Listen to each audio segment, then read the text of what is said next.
l'agence So Wine présente So Wine Talks.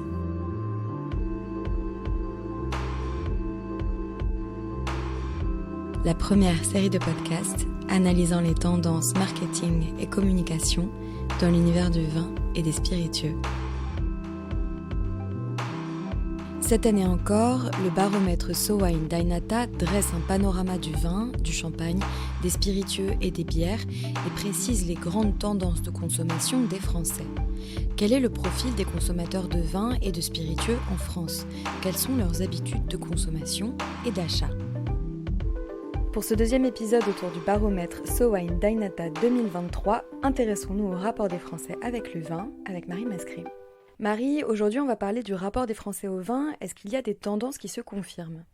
Alors oui, les chiffres du baromètre So Wine d'Ainata 2023 confirment une première tendance qui est celle du consommer moins mais mieux. C'est une tendance qui se dessinait déjà les années précédentes, mais qui semble vraiment poursuivre sur sa lancée encore cette année. On a un nombre de consommateurs occasionnels qui augmente. Il est à 35%. C'est une hausse de 4 points par rapport à 2022. Le nombre de grands acheteurs reste stable à 18%.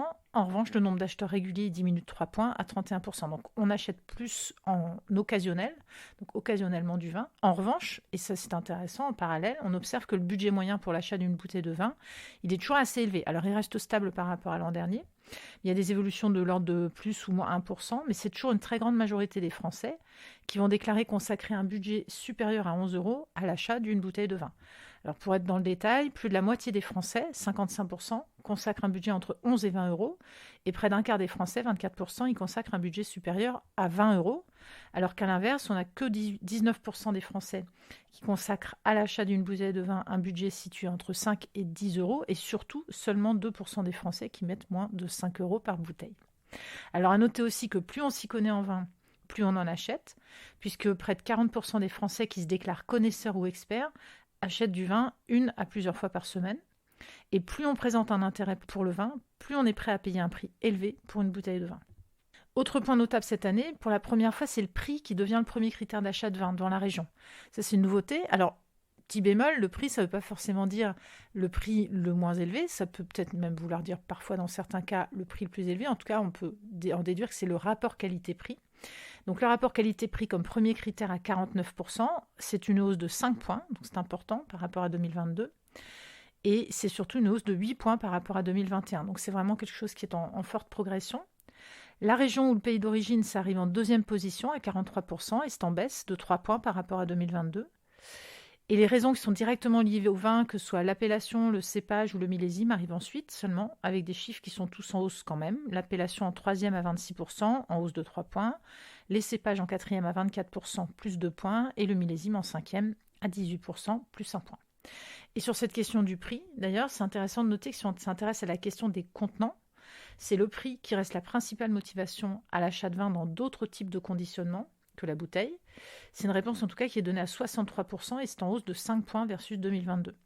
Et sur ces autres contenants, c'est le bib qui reste le format largement privilégié par les consommateurs qui achètent du vin dans d'autres formats que la bouteille, puisqu'il est cité à 68% et il est en hausse de 6 points par rapport à 2022.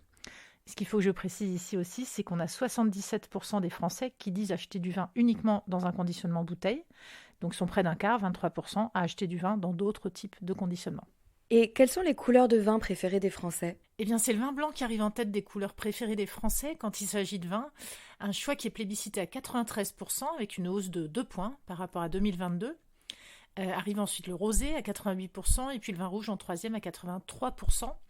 Avec une consommation de vin rouge qui se fait majoritairement en famille, là où l'occasion citée le plus souvent pour la consommation de rosé, c'est entre amis.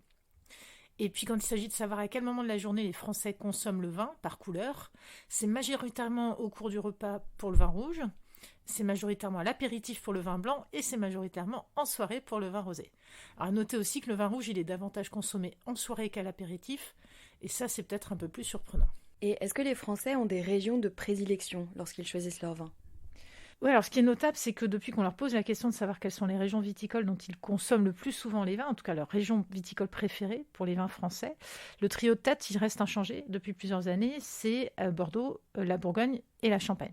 Et ça, c'est à la fois globalement et à la fois si on regarde le détail par niveau de connaissance, avec une petite nuance quand même, une nouveauté, c'est que cette année, pour la première fois, la Champagne passe devant la Bourgogne chez les néophytes, avec un gain de 3 points à 25%.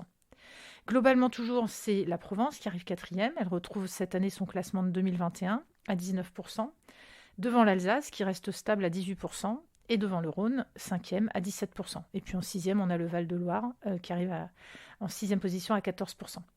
Et ensuite, si on entre dans le détail par niveau de connaissance, un des faits saillants, c'est la très belle entrée du Beaujolais en cinquième position chez les connaisseurs experts. Cette année, il est cité à 14% et ça représente un gain de 7 points par rapport à 2022. Et puis pour l'anecdote, sachez que le Beaujolais est la troisième appellation la plus achetée via une application mobile. Il est cité à 24%, derrière la Champagne qui est citée à 29% et Bordeaux à 36%. Et qu'est-ce qu'on peut dire des préférences des Français en termes de cépages ? C'est la première année qu'on pose la question des cépages préférés des Français et les réponses sont particulièrement intéressantes. Alors le cépage qui remporte haut la main la préférence des Français, c'est un cépage blanc, c'est le Chardonnay, il est cité à 40%.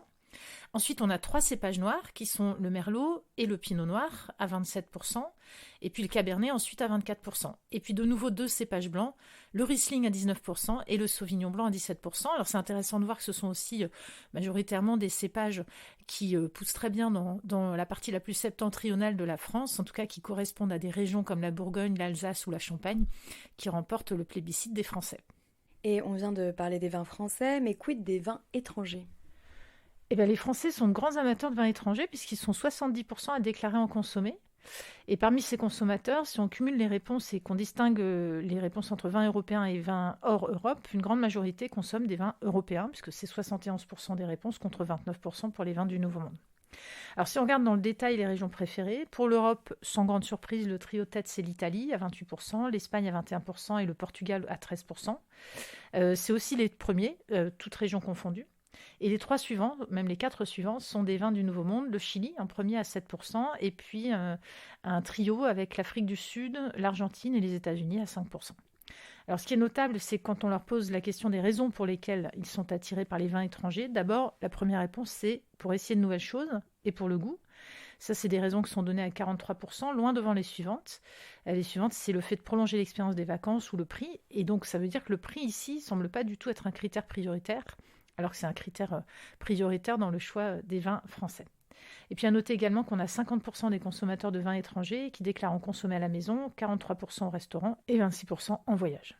Et est-ce que les labels environnementaux ont toujours la cote ? Oui, ils ont la cote puisque 55% des acheteurs français de vin déclarent prendre le temps de regarder si une bouteille de vin affiche une certification environnementale lors de l'achat. C'est une affirmation qui est en hausse de 2 points par rapport à 2022.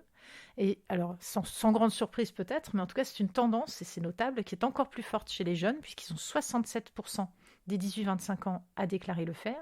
Et là, c'est une hausse de 9 points par rapport à 2022. Et 65% des 26-35 ans, c'est une hausse de 2 points. C'est aussi une tendance qui est plus forte chez les connaisseurs et experts en vin, pour 77% d'entre eux. Et puis pour les amateurs éclairés, à 63%. Ce qui est notable, c'est que la corrélation entre vin labellisé et qualité du produit, elle continue de progresser, puisque le fait de s'assurer de la qualité, c'est le premier critère qui motive l'achat d'un vin labellisé. Il est cité à 48%, en hausse de 2 points, et c'est devant le fait d'avoir l'impression, en achetant ce type de vin, de respecter l'environnement, cité à 44%, et le fait de s'assurer de l'origine du vin et de son cycle de production, à 37%. Pour ce qui est des freins, le prix trop élevé reste le principal frein à l'achat, à 43%, suivi par le fait de ne pas connaître les labels et leur signification, et puis par celui de ne pas savoir pourquoi, tout simplement. Ces 3 données-là, elles sont relativement stables par rapport à 2022. Et quand on leur pose la question de la notoriété des labels, le trio de tête de la notoriété reste le même qu'en 2022, avec le label AB, Agriculture biologique, en premier, en hausse de 1 point, cité à 86%, devant le label Vigneron engagé à 36%, et le label HVE, haute valeur environnementale, à 34%. Lui, il est en hausse de 5 points, Terra Vitis est 4e à 25%. Par ailleurs, à la question de savoir si les acheteurs sont prêts à payer plus cher si le vin affiche un label environnemental, la réponse est oui, à 52%. C'est une donnée qui est en baisse par rapport à 2022 quand même, puisqu'ils étaient 53,5% à le déclarer, 53,3% pour être précis.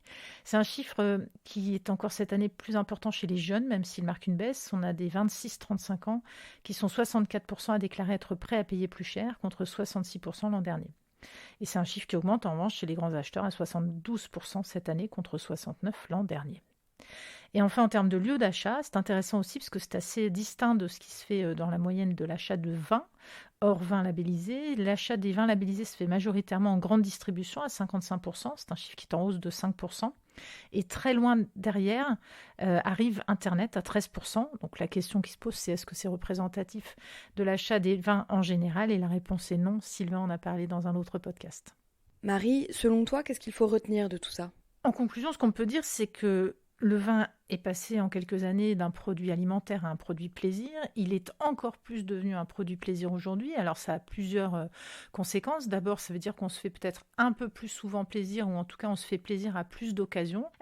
Pour autant, c'est un produit qu'on va consommer moins, donc c'est plus occasionnel comme consommation, avec pour conséquence qu'on va ne pas être réticent du tout à mettre plus cher, donc à donner plus de valeur au vin qu'on va acheter, aux produits qu'on va acheter. On va peut-être pas en acheter tous les jours, mais en revanche, quand on va en acheter, ça va être un meilleur produit, un produit avec un prix plus élevé. Et ça, à mettre en relation quand même avec une conséquence cette année probablement du pouvoir d'achat, de la baisse du pouvoir d'achat et de l'inflation, c'est qu'on observe que le prix est quand même un frein à l'achat, donc ça reste un vrai critère d'observation pour ceux qui veulent acheter du vin, du champagne ou des spiritueux.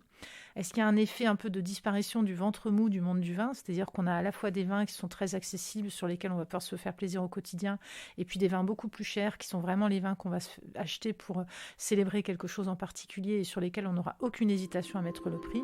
C'est possible, car le prix reste un critère important dans le choix de l'achat d'une bouteille de vin.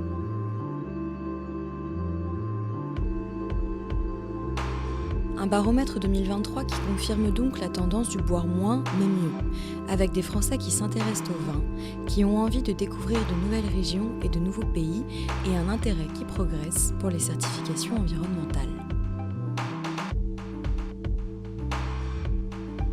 So Wine Talks reviendra dans quelques semaines pour décrypter à nouveau les tendances de consommation des vins et spiritueux. En attendant, si vous avez aimé cet épisode, n'hésitez pas à le partager sur vos réseaux et à lui donner des étoiles sur vos applications de podcast préférées. À très vite.